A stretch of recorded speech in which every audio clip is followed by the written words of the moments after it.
The Elder Scrolls series has been a big part of gaming for over 25 years. From Arena all the way up to Skyrim, we've seen a lot of the continent of Tamriel.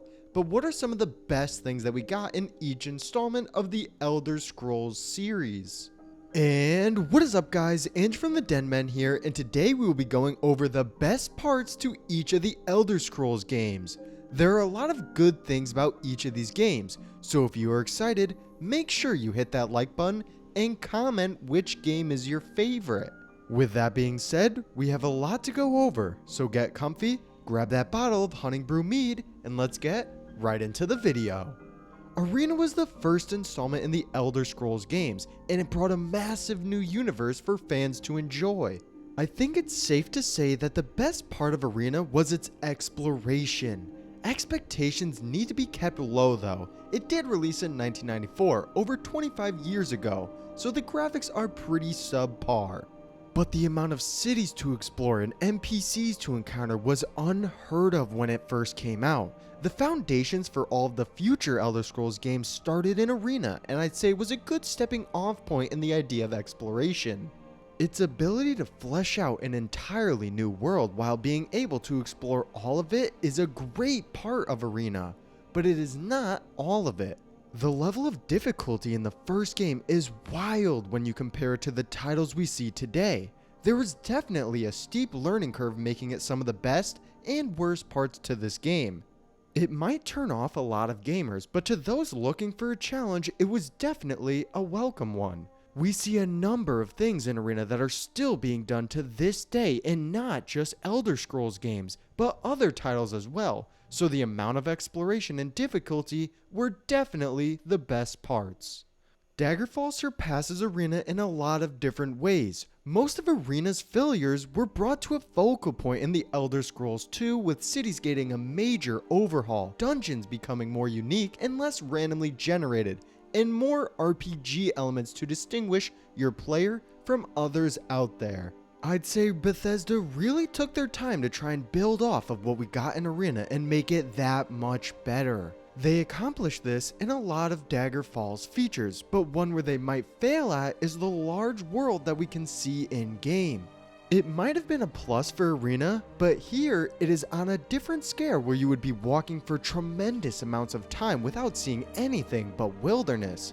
This video isn't about the worst parts though, so we'll just leave that to the side for now. It's pretty obvious that where Daggerfall shines is in its attention to detail that we don't see in Arena. All of the unique cities and dungeons give the game a distinct vibe, and one that works well. The level of customization is also really good, with being able to join guilds, buy your own house, and take on interesting side quests to fill out the world space. This brought world building for the game to a better place and expands on a lot of the features in Arena. Daggerfall was a fun game for a lot of fans out there, and the way it builds off of what we see in Arena is amazing to say the least.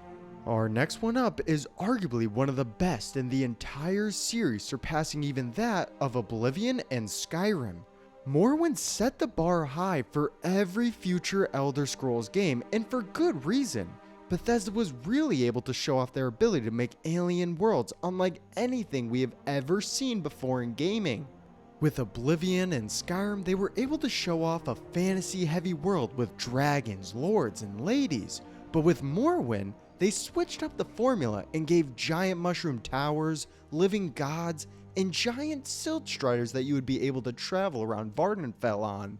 The absolute insane alien world really plays into Morrowind's strengths and gives the game a great feeling to it. It's pretty hard to say which is the Elder Scrolls 3 best part, its environment or its story. The story that Morrowind brings is one of the best we have seen throughout the series. It's complex, has a good villain, and has that sense of wonder that keeps a player wanting more out of the game. There isn't really much to say with Morrowind. Everyone knows it is one of the best games in the entire Elder Scrolls series, but it is easy to see why too. It is an entirely new game, extremely different from that of Arena and Daggerfall.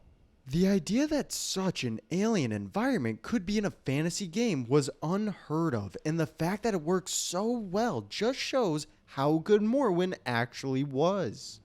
Then there is the story, which takes a great game into the question of being one of the best of all time. Now, Morrowind might not be for everyone. It is quite different from what we see from Bethesda nowadays, but the template was there for all future Elder Scrolls games, so it just goes to show how important the Elder Scrolls 3 was to the franchise. There are so many good things we see from Oblivion, but what is the best? Is it all of the quality of life improvements like fast travel, new map systems, and a lot more voice acting?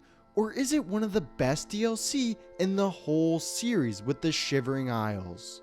There is so much that could be said about Oblivion, a lot of which would be good, but I think none of us will argue that the Shivering Isles set a new bar for not just DLCs, but also games in general. The expansion gave a huge new land that took the player to Sheogorath's Plane of Oblivion, which brought on one of the wackiest locations we will ever see. The two halves of Mania and Dementia brought a lot of diversity to a world that already has some of the best we have seen to date. Not to mention, the story for the DLC is quite intriguing and keeps the player wanting more. But at the end of it all, the champion of Cyrodiil takes up the God of Madness's mantle and becomes Sheogorath himself. Altogether, the Shivering Isles expansion is some of the best we have seen in gaming, and it's an easy choice for being the best in Oblivion. Finally, we come to the land of Skyrim, where there is so much that we could say went well for the game. There are obviously some flaws like bugs, but a lot of the game can be patched through various mods, and honestly, I think that's its strong suit. The modding community has kept Skyrim alive throughout the many years with fun questlines, fixes to the game, and whole DLC-sized locations. I think it's pretty easy to see why the open world of Skyrim has been such a generational game, and modders make sure that it continues to be like this. But it's not just mods that make Skyrim so good. I'd say Bethesda really took the Elder Scrolls V leaps above its previous titles mechanically as well. Combat feels smoother, graphics look extremely better, and the detail from the environment makes you feel like you are actually there. Bethesda took what we got in Oblivion and overhauled everything to make it seem more fluid, which is exactly what you would want to see with the next game in the series. Combat especially feels better with it being more dynamic. I'd say Skyrim succeeds in overhauling Oblivion's systems and taking it even further, and for that, makes it one of the best games of all time. From Arena to Daggerfall and even Oblivion, each of these games brings a unique look into the Elder Scrolls franchise. All of them have their ups and downs, but it is easy to see that they continue to be great games even now. It is going to be interesting to see how the Elder Scrolls 6 takes this formula even further, and hopefully makes a great game out of it. Until then, we will just have to wait and see on what Bethesda has in store for us. But that is all for me now though, guys. If you enjoyed the video, make sure to leave a like and subscribe. Comment any videos you want to see in the future, and I'll see you all next time.